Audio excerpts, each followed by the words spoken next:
तो hello friends, कैसे हैं आप सभी लोग। मैं हूं आपका अपना इमरोज और आप देख रहे हैं इमरोज स्टडी सेंटर। तो दोस्तों,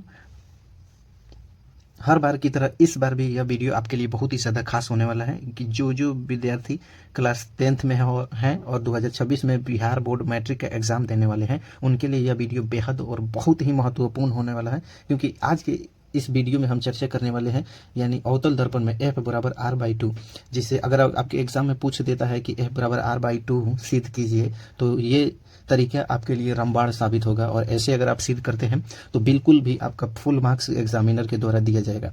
यहाँ पे आपसे अवतल दर्पण में भी पूछा जा सकता है या उत्तल दर्पण में भी पूछा जा सकता है। तो इस वीडियो में हम अवतल दर्पण में सिद्ध करेंगे और नेक्स्ट वीडियो हम उत्तल दर्पण में बहुत ही जल्दी आप लोगों के समक्ष लेकर आएंगे और वीडियो उसका भी विस्तार पूर्वक से और एकदम आसान भाषा में बना करके हम जरूर अपलोड करेंगे। उससे भी आप अपनी एग्जाम की तैयारी पूर्ण कर सकते हैं।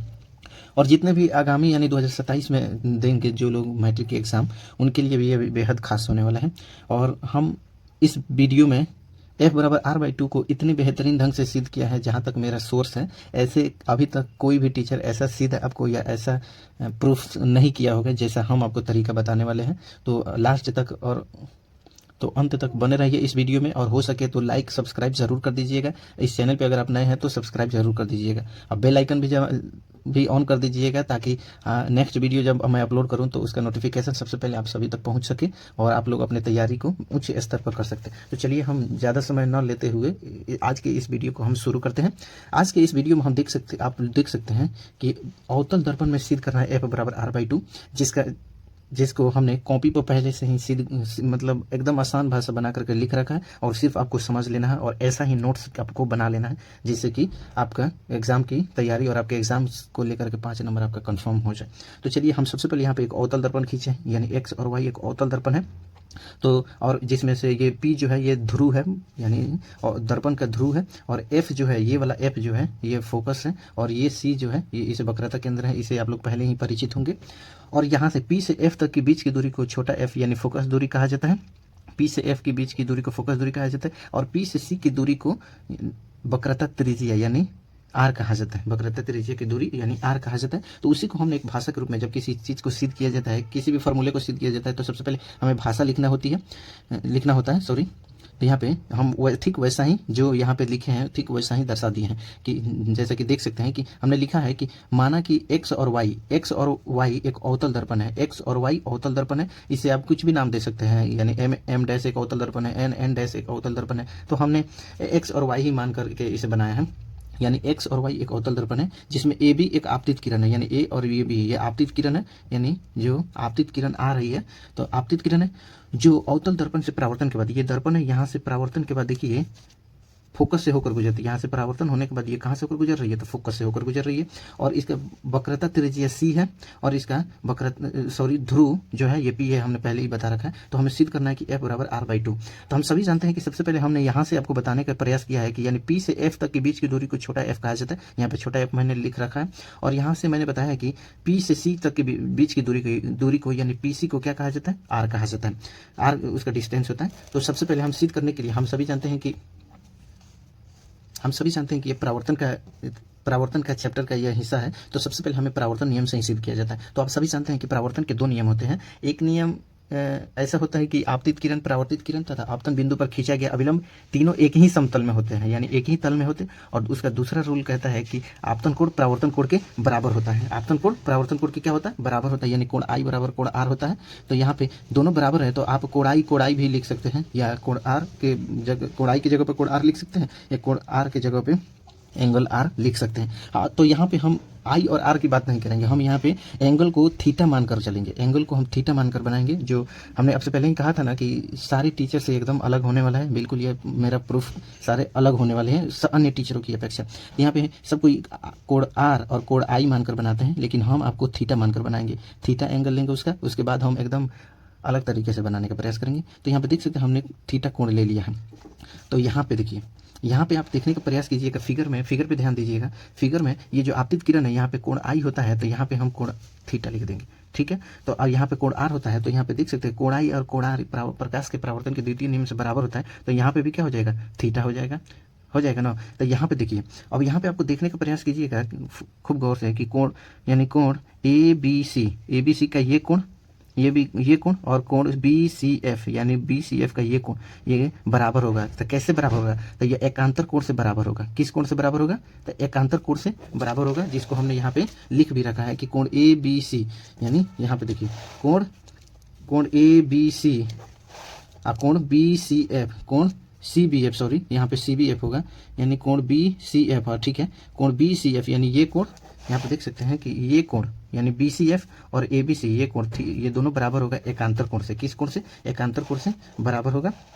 और हम सभी जानते हैं कि इसके बाद हम लिखे हैं कि सी बी बराबर C P is equal to R, यानी यहाँ पे हम पहले ही आपको बताए हैं कि सी बी मतलब ये यहाँ से यहाँ तक, क्या यहाँ से यहाँ तक, यानी बी सी और ये पी सी ये दोनों बराबर होंगे, यानी ये वाला बी सी और पी सी ये दोनों क्या होंगे? बराबर होंगे। अगर आपसे बोला जाए बी सी को कैसे लिखेंगे, तो यहाँ पे आप ऐसे लिख सकते हैं कि बी सी बराबर C D plus D B, यानी बी सी बराबर C D plus B D, यानी डी बी कुछ भी लिख सकते हैं। तो यहाँ पे ये हो जाएगा। और पी सी आपको अगर लिखना होगा तो पी सी बराबर ऐसे लिख सकते हैं, पी सी बराबर क्या हो जाएगा? P F plus F C लिख सकते हैं, P F plus F C, तो आपका जवाब होगा बिल्कुल लिख सकते हैं। और पी सी के बीच, पी सी यहाँ से यानी पी और सी के बीच की दूरी कितनी होती है? आर होती है। तो आर बराबर हम लिख सकते हैं कि P F plus F C लिख सकते हैं। तो ये भी दोनों बराबर होगा, यानी यहाँ से यहाँ तक की दूरी देखिए और यहाँ से यहाँ तक की दूरी देखिए, दोनों सेम है। तो हम ऐसे भी लिख सकते हैं कि आर बराबर C D plus D B लिख सकते हैं। तो यहाँ पे देखिए ठीक मैंने वैसा ही लिखा है कि यानी बी सी बी बराबर सी पी बराबर आर, यानी अब C B C D plus B D, यहाँ पे हमने बता रखा है कि सी बी यानी सी और बी के बीच की दूरी यानी C D plus B D, C D plus B D. तो यहाँ पे ठीक वैसा ही लिख दें हैं, सी बी बराबर C D plus B D. और तब सी बी यहाँ पे हमने आपको बता रखा है कि सी बी यानी बी सी या सी बी कुछ भी, बी सी की जगह पे सी बी या बी सी की जगह पे हम आर ले रखे हैं। तो यहाँ पे देखिए आर ले लिए, उसके बाद C D plus D B, इसको हम इक्वेशन 1 मान लेते हैं। ठीक है, अब यहाँ पे आप देखेंगे कि कोण त्रिभुज सी डी एफ, यहाँ पे देखिए कोण यानी त्रिभुज सी डी एफ, इस त्रिभुज की बात हो रही है। किस त्रिभुज की? इस त्रिभुज की बात हो रही है। और उसके बाद डी बी एफ यानी इस त्रिभुज की बात हो रही है। तो ये दोनों आप देखेंगे तो ये यहाँ पे लंब जो खींचा गया है, यहाँ पे जो लंब हम डाले हैं, तो ये दोनों क्या होगा? 90 डिग्री होगा। 90 डिग्री पे ही ना लंब डाला जाता है, तो 90 डिग्री होगा। और ये कोण बराबर है, तो जब दो कोण बराबर होती हैं तो उनकी भुजाओं सर्वाक्षम, यानी जब दो त्रिभुज के कोण बराबर हो और दो सम्मुख कोण बराबर होते हैं तो वे सर्वाक्षम होती है, और सर्वाक्षम जब होती है तो उनकी सम्मुख भुजाएं बराबर होती है। तो यहाँ पे सी डी बराबर डी बी हो जाएगा, यानी सी डी बराबर डी बी, यानी ये दोनों क्या होगा? आपस में बराबर होंगे। सर्वाक्षम के आप अगर रूल पढ़े होंगे तो यहाँ पे ये दोनों बराबर हो गया। अब समीकरण 1 को हम लेकर चलते हैं। अब हम समीकरण 1 को लेकर चलेंगे, तो यहाँ पे समीकरण 1 से हम लिख रखे हैं। समीकरण 1 में क्या है कि r बराबर C D plus D B, R बराबर C D plus D B दिया है। तो यहाँ पे आर के आर है, C D plus D B लिख दिए, सेम वैसा है। तो यहाँ पे आर के तो आर लिख दिए, और यहाँ पे सी डी और डी बी बराबर है, यानी सी डी डी बी बराबर है। तो यहाँ पे हम पहले से ही लिख दिए हैं कि देखिए जब सी डी और डी बी बराबर है तो सी डी के तो सी डी और डी बी की जगह पे हम सी डी लिख सकते हैं। तो आपका जवाब होगा कि बिल्कुल हाँ लिख सकते हैं, दोनों बराबर है। तो यहाँ पे देख सकते हैं आगे के प्रोसेस में कि यहाँ पे आर और सी डी जब जुटेगा तो 2 सी डी हो जाएगा कि नहीं। उसके बाद में क्या किया है, ये सी डी को जो बाहर निकालेंगे, 2 और सी डी गुना में है तो उधर जाएगा तो भागा में हो जाएगा, यानी सी डी बराबर r/2 हो जाएगा। सी डी बराबर कितना हो जाएगा? r/2। और फिर उसके इस सेक्शन को आप याद रखिएगा कि यानी सी डी बराबर r/2। अब उसके बाद में हमें लेना है त्रिभुज सी डी एफ, यानी त्रिभुज सी डी एफ। इसमें त्रिभुज सी डी एफ में अगर सेक थीटा हम लेंगे तो सेक थीटा बराबर कितना होता है? तो आपका जवाब होगा कि सेक थीटा बराबर होता है कोण बाई आधार, यानी तो सामने वाला क्या होता है? थीटा, ये एंगल है तो सामने वाला लंब होगा, और इसका ये जो सबसे बड़ी जो एंगल होता है, सबसे बड़ा भुजा जो होता है वो कोण होता है, और ये मान लीजिए बेस हो गया। तो यहाँ पे सेक थीटा बराबर क्या होता है? h/b, यानी हाइपोटेनस बाई बेस होता है, या कोण आधार होता है। तो सेक आधार इसमें क्या होगा?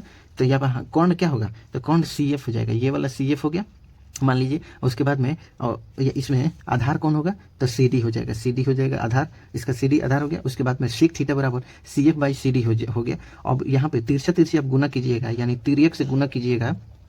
जब तिर्यक से गुना कीजिएगा, क्या तिर्यक से जब गुना कीजिएगा तो बताइए CD सेक थीटा हो जाएगा। तो यहाँ पे CD सेक थीटा हो गया और CF का CF बच गया। अब यहाँ पे आप देखिए सबसे इंटरेस्टिंग बात यहाँ पे देखिए, तो CD की जगह पे हम सी डी की जगह पे क्या है, इसे लिख सकते हैं r/2 जो पहले से ले रखे हैं, इसे लिख सकते हैं कि नहीं कि r/2 सी डी की जगह पे। तो यहाँ पे r/2 सी डी की जगह पे लिख दिए और सेक थीटा का सेक थीटा और उसके बाद में सी एफ के सी एफ ए रख दिया गया। और आगे के प्रोसेस में अब हमको दिखाते हैं, इसे ध्यान में रखिएगा। चलिए आगे की तरफ देखते हैं।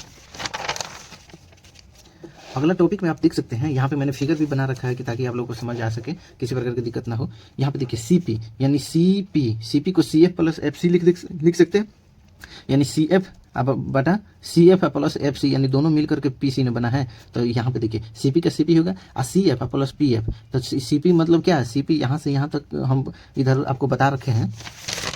यहाँ पे देख सकते हैं सी पी की दूरी कितनी होती है, आर होती है। तो यहाँ पे देखिए, तो यहाँ पे देखिए सी और पी के बीच की दूरी ये कितनी होगी, आर होगी, जो यहाँ पे लिख दिया गया, यानी आर है। तो आर के तो आर हम लिख दिए और सी एफ हमने पहले निकाल रखा है। सी एफ का वैल्यू देखिए यहाँ पे कितना निकाला है, सी एफ के वैल्यू कितना निकला है, r/2 निकला है। सॉरी, सी एफ का वैल्यू कितना निकला है, r/2 सेक थीटा निकला है ना। तो सी एफ की जगह पे r/2 सेक थीटा को रख देना है। तो यहाँ पे देख सकते हैं कि सी एफ की जगह पे हमने सी एफ की जगह पे r/2 sec theta plus P रख दिया है और पी एफ तो पी एफ दिया ही हुआ है। तो यहाँ पे देखिए ये प्लस में है, r/2 प्लस में है, तो ये बराबर के बाद में जाएगा तो क्या हो जाएगा, माइनस में हो जाएगा। तो r minus r/2 sec theta का सेक थीटा रहेगा और पी एफ के पी एफ रहेगा, यानी पी और एफ के बीच की दूरी ये पी एफ के पी एफ रहेगा। तो यहाँ पे पी हम सीधा लिख दिए, पी एफ बराबर r माइनस r/2 यहाँ पे हो गया और पी एफ के पी एफ हो गया। और यहाँ पे एक मान लीजिए, मान करके, और जब बाटा के घटाव बनाइएगा, बाटा का माइनस वाला घटाव बनाइएगा, तो यहाँ पे इसका एलसीएम निकालिएगा तो कितना आ जाएगा, 2 आ जाएगा। और यहाँ पे 2r हो जाएगा, 2 में 1 से गुना होगा तो 2 और भाग दीजिएगा तो 2, और उसके बाद 2 से गुना कीजिएगा तो 2r हो जाएगा, माइनस r हो जाएगा। तो पी एफ बराबर r/2 हो जाएगा। अब आप पूछेंगे, आपके मन में ये ख्याल आ रहा होगा कि सेक थीटा का क्या किया है। तो सेक थीटा का कुछ नहीं किया गया है। सेक थीटा बहुत छोटा एक कोण है, यानी सेक थीटा का जो वैल्यू है सबसे छोटा है। तो मान लीजिए सेक थीटा की सबसे छोटा वैल्यू, छोटा कोण मान लीजिए 0 डिग्री है। तो सेक 0 डिग्री का वैल्यू कितना होता है, तो 1 होता है। अब 1 में बताइए r/2 से या 1 में किसी से गुना कीजिएगा तो वही होगा कि नहीं। तो यहाँ पे सेक थीटा ऑटोमेटिक साइड हट गया है। तो यहाँ पे आप समझ गए। आगे देखिए पी एफ बराबर r/2, तो पी एफ हमने पहले ही तो बताया था कि पी एफ यानी पी एफ के बीच की दूरी को छोटा एफ कहा जाता है। तो छोटा पी एफ की जगह पे छोटा एफ के छोटा एफ और r/2 पहले से दे रखा है। तो इसका देख सकते हैं ये प्रूफ हो गया, कितनी आसान शब्दों में प्रूफ हो गया। उम्मीद है कि आपको बहुत ही ज़्यादा पसंद आया होगा और इसे ज़रूर नोट्स बना लीजिएगा ताकि आपके एग्जाम में कोई भी परेशानी न हो।